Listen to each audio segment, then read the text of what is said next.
300 days. That is how long the average compost pile takes to break down into usable soil. Nearly a full year of waiting, watching, and quietly hoping that something, anything, is happening underneath that heap of brown leaves. Most gardeners accept that timeline without question. Composting is slow. That is just how nature works. Patience is part of the deal. Right? Wrong. Buried inside a mid-20th century university research program sits a composting method that collapses that 300-day wait into just 18. Not 18 weeks. 18 days. And the catalyst that makes it possible costs roughly $3. A single handful of a white crystalline substance available at almost any farm supply store. This is not a marketing trick. This is not a product pitch. This is documented science, tested under controlled conditions, proven beyond any reasonable doubt, and then quietly left out of mainstream gardening advice for decades. Think about who profits when gardeners believe composting must take a year. The companies selling bagged compost, the manufacturers of expensive tumbling bins, the brands marketing proprietary compost accelerator powders at 10 times the price of what actually works. None of them benefit from a gardener who can produce black gold in 18 days for $3. That silence has a cost, and gardeners have been paying it for generations. But first, the method itself, the exact ratio, the step-by-step schedule, the one catastrophic mistake that ruins the entire process, and a completely free organic alternative that has been available since the beginning of human history, right under every gardener's nose. Here is the question that almost nobody asks. Why does a compost pile stall in the first place? A gardener rakes up leaves in November, adds vegetable scraps from the kitchen, maybe throws in some grass clippings and a few handfuls of shredded newspaper, waters it down, covers it up, and walks away feeling productive. 6 months later, that pile looks almost exactly the same. Cold, dry, unchanged, as if nothing happened at all. Some gardeners try to fix it by adding more water. Others buy a tumbling bin thinking the problem is aeration. A few pour in leftover coffee grounds or sprinkle wood ash on top hoping something will spark. But the pile stays cold, the leaves stay intact, and eventually the whole project gets quietly abandoned in the far corner of the yard, replaced by another trip to the garden center for a bag of store-bought compost. The standard explanation is simple. Composting just takes time, but that explanation is incomplete, and it hides the real reason so many backyard piles fail. The answer lives inside a single number that soil scientists call the carbon to nitrogen ratio, the C to N ratio. And understanding this one concept changes everything about how composting works. Think of it this way. Carbon is fuel. It is the raw energy source, the logs on the fire. Nitrogen is the match. It is the building material that microorganisms need to reproduce, to grow, to multiply into the billions. Without enough nitrogen, the microbes have all the fuel in the world, but no way to use it. The ideal ratio for rapid, efficient decomposition is right around 25 to 30 parts carbon for every 1 part nitrogen. When that balance is hit, microbes eat through organic material at an astonishing pace. Now here is where most gardening advice falls short. Consider the carbon to nitrogen ratio of common backyard materials. Dry autumn leaves sit at roughly 60 to 1. Sawdust runs as high as 400 to 1. Shredded cardboard clocks in at around 350 to 1. Pine needles land somewhere near 80 to 1. Straw averages about 75 to 1. Every single one of those materials is dramatically carbon heavy. Stack them all together, which is exactly what most gardeners do, and the ratio can climb to 100 to 1 or higher. At that level, the microbial workforce completely shuts down. Not because the microbes are dead, not because the pile is contaminated, simply because there is not enough nitrogen to sustain reproduction. The bacteria cannot build new cells. They go dormant, they wait, and the pile sits there, inert and unchanged for months on end. Imagine walking onto a construction site piled high with lumber, drywall, and steel beams. More raw material than any crew could use in a year. But there is not a single nail, not a single bolt, not a single tube of adhesive. The workers have nothing to fasten anything together with. So they sit, they wait, nothing gets built. That is what happens inside an unbalanced compost pile. The fuel is there, the labor force is there, but the one missing ingredient, nitrogen, keeps the entire operation frozen. And here's the part that deserves a moment of honest reflection. Every year, millions of tons of organic waste get hauled to landfills where they rot without oxygen and release methane, a greenhouse gas many times more potent than carbon dioxide. Meanwhile, those same gardeners drive to the store and spend real money on bags of synthetic fertilizer to replace the exact same nutrients they just threw away. The wastefulness of that loop is hard to ignore once it becomes visible. So the question becomes, what if correcting that ratio required nothing more than a $3 purchase and 10 minutes of effort? The substance is called urea. It comes in small white granules. It is available at virtually any farm supply store or garden center, and it holds one remarkable distinction. It contains 46% nitrogen by weight. That is the highest nitrogen concentration of any commonly available dry fertilizer. Not even close to a runner-up. A small bag costs a few dollars. A single application to a standard backyard compost pile requires only 100 to 200 gram, roughly one generous handful. That is the entire investment. Now, the word urea can sound industrial, clinical, maybe even a little suspicious to someone who has spent years gardening as naturally as possible.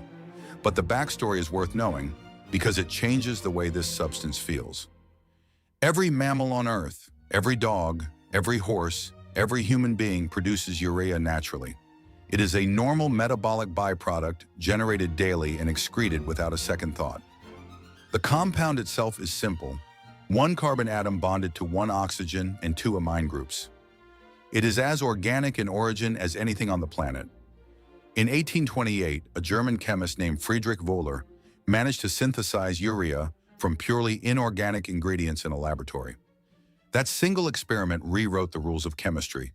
Before Wöhler, scientists believed that organic molecules required some kind of mysterious life force to exist. His work proved otherwise and opened the door to modern biochemistry. A century later, Sir Albert Howard, widely known as the father of modern composting, spent decades working in indoor India, developing a composting system built entirely around balancing carbon and nitrogen. His primary nitrogen source was animal manure, which is naturally rich in urea. The indoor method became the foundation for nearly every composting technique that followed. Here's the practical application.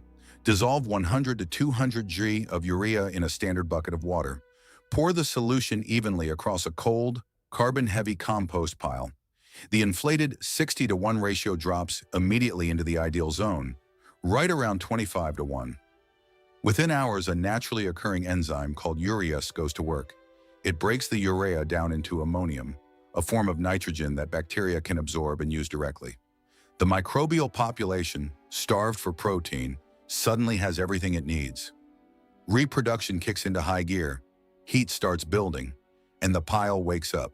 But adding urea is only one half of the equation. What happens over the next 18 days and the specific schedule that makes it work is where the real breakthrough lives. During the mid-20th century, researchers at the University of California, Berkeley, developed a composting technique that has never been surpassed for speed, efficiency, or reliability. It is called the Berkeley hot composting method, and it transforms an ordinary backyard pile into something closer to a controlled processing plant. The method is precise. Every step matters, and the results, when followed correctly, are almost hard to believe. Day 1. Build the pile. Size is critical. The minimum volume is 1 cubic yard, 3 ft wide, 3 ft deep, 3 ft tall. Anything smaller loses heat too quickly. The core needs enough insulating mass around it to trap the thermal energy that the microbes generate.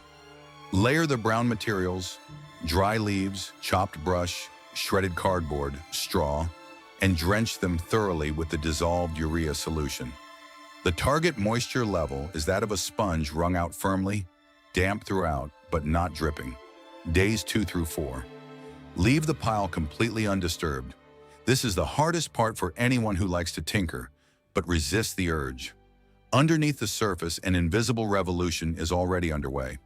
The bacteria, suddenly equipped with both carbon fuel and nitrogen protein, are reproducing at exponential speed. Each generation doubles in as little as 20 minutes under ideal conditions. Their collective metabolic activity generates enormous amounts of heat. Day 5.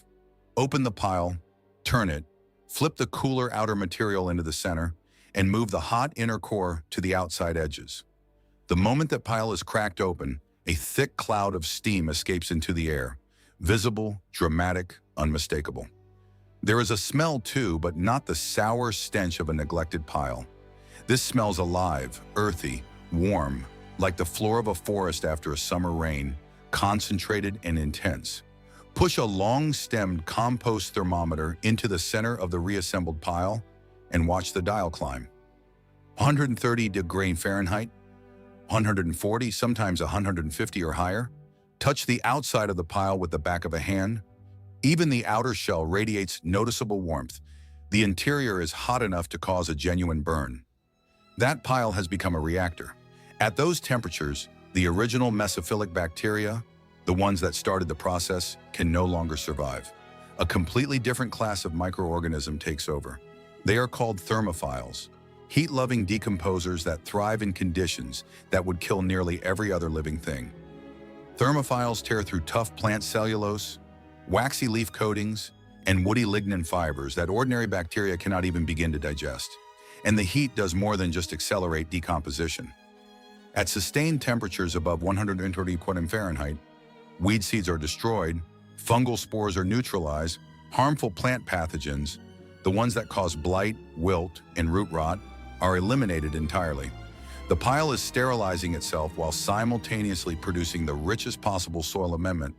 From day 5 through day 17, the turning schedule continues every other day. Each turn relocates the cooler edges into the hot center and pushes processed material outward. Each turn delivers a fresh surge of oxygen, keeping the aerobic thermophiles active and preventing the pile from going anaerobic, which would produce foul odors and slow everything down. Here is a practical tip that makes the turning easier. Mark the turning days on a calendar.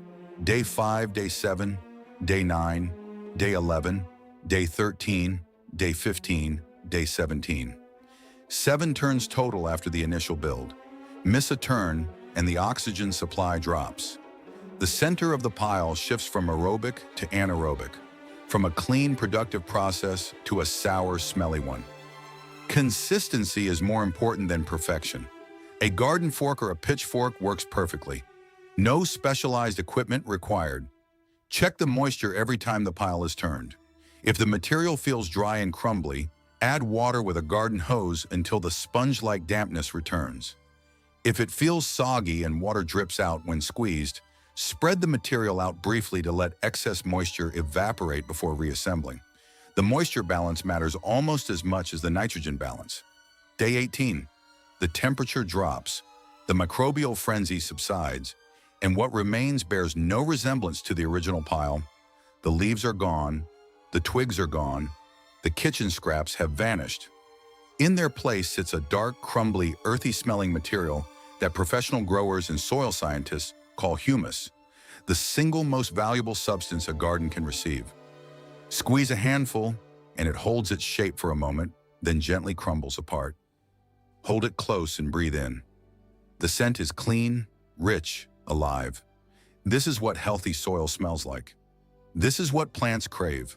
A transformation that normally requires 10 to 12 months has been completed in 18 days.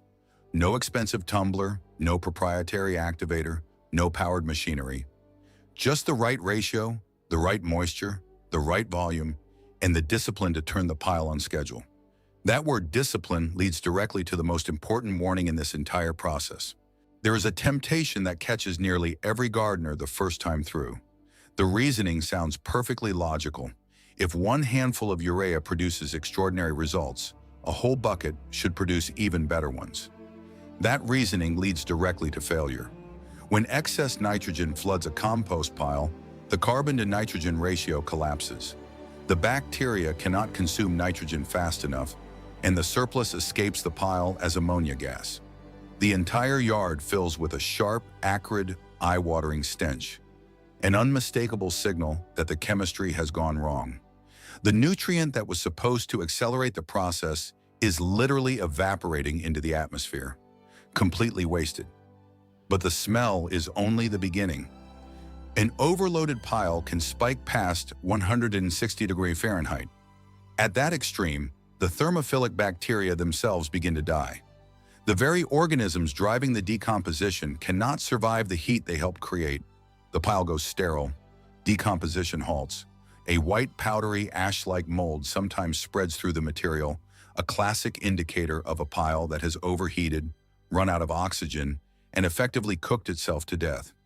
In rare but documented cases involving very dry, carbon-dense materials stacked too tightly, there is a real risk of spontaneous combustion. The internal heat builds to ignition point, and the organic matter chars from the inside out without ever seeing a flame.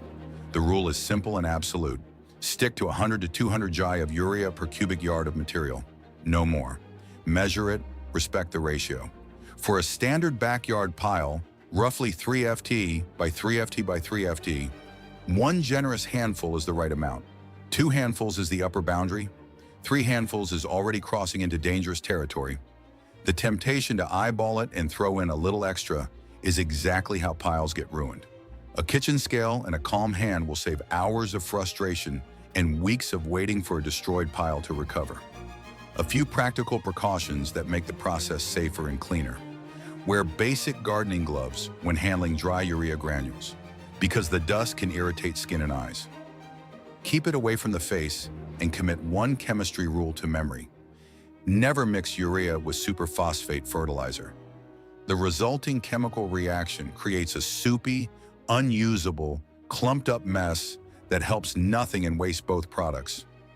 Discipline is what separates a successful 18-day composting cycle from a reeking, ruined pile of wasted material. The method works flawlessly, but only when the balance is respected. Now, there is one more question that deserves an honest answer. For any gardener committed to certified organic practices, synthetic urea is not permitted. It is manufactured through an industrial process. So where does that leave organic composters? As it turns out, in an even better position than they might expect. Global organic certification standards uniformly prohibit factory-synthesized urea. That restriction is well established and entirely legitimate. But nature solved this problem long before any certification body existed. The alternative is human urine. That might prompt a raised eyebrow. But consider the chemistry before the instinct kicks in. The synthetic urea sold in bags at the garden center was originally modeled after the urea that every human body produces naturally as a routine metabolic byproduct. The molecular structure is identical. The nitrogen content is real and measurable. Human urine contains approximately 0.6% nitrogen by volume, along with meaningful concentrations of phosphorus, potassium, and essential trace minerals. And here's the number that tends to shift perspectives. More than 80% of the nitrogen and 65% of the phosphorus that a person consumes through food leaves the body through urine. Every day that fertility gets flushed into the municipal sewer system and sent to a treatment plant, instead of cycling back into the soil that produced the food in the first place. For hot composting, urine can be applied at full strength directly onto the dry brown materials. In a pile running at 140 degrees above, any concerns about pathogens are eliminated by the sustained heat. The natural urea triggers the same enzymatic reaction, feeds the same bacterial populations, and drives the same thermophilic process as the store-bought granules. For direct use on growing plants outside the compost pile, the standard dilution is 1 part urine to 10 parts water, applied to the soil at the base of the plant rather than on the foliage. It functions as a gentle, effective, completely cost-free liquid fertilizer. Tomatoes, peppers, leafy greens, and heavy feeding crops respond particularly well. Apply it in the early morning or late evening when the soil is cooler and absorption is best. A single application every 2 to 3 weeks during the growing season provides a steady, balanced nitrogen supply that rivals anything sold in a bottle. This is not a fringe practice. Cultures across Asia, Africa, and Europe recycled human waste into agriculture for millennia. It is one of the oldest closed-loop systems in human history. The body takes nutrients from the soil through food, uses what it needs, and returns the rest to grow the next harvest. Decay becomes growth. Waste becomes nourishment. The circle closes and the soil stays rich. A reminder that everything in time can be made whole again. 18 days, that is all it takes to transform a forgotten pile of dead leaves, kitchen scraps, and broken stems into the richest, most life-giving material a garden can receive. The science is real. The method is proven. The cost is negligible. But there is something worth carrying away from this process that goes beyond technique. Every compost pile begins as a collection of discarded things, material the world is finished with. Fallen leaves that blew off the tree, vegetable ends trimmed away in the kitchen, stems snapped by wind, coffee grounds scooped out of a filter and tossed aside. Individually, every piece looks like waste, finished, done. But that pile was never truly idle. It was waiting for the right catalyst, the right handful of the right substance, the right amount of warmth, the willingness to be opened up and turned. And once those conditions arrived, transformation happened faster than anyone would have predicted. Given the right balance, the right warmth, and the willingness to be turned, those scraps become the foundation for everything that grows next. No season is wasted. No experience is pointless. The quiet years, the difficult years, the years when nothing seemed to change, they were all part of a process building towards something richer and more valuable than what came before. The transformation was always coming. It just needed the right conditions to begin. The next time a pile of autumn leaves collects quietly in the corner of the yard, look at it with fresh eyes. That is not waste. That is stored energy, waiting for nothing more than the right key to unlock it. Whether the choice is a $3 bag of urea from the hardware store or the free alternative that nature has been providing since the very first garden was planted, the knowledge is the same. Balance the ratio, build the pile to the right size, keep it moist, turn it on schedule, and in 18 days hold a handful of dark, crumbly, sweet-smelling humus. Living proof that transformation is always possible when the conditions are right. That pile of leaves in the backyard is not a chore. It is not a burden. It is an opportunity hiding in plain sight, waiting for someone who finally knows what to do with it. If this story changed the way you look at the waste in your yard, please subscribe and like the channel. We are uncovering the natural history and science that has been overlooked for too long. Let's cultivate the future together. The next treasure of the earth will be revealed soon.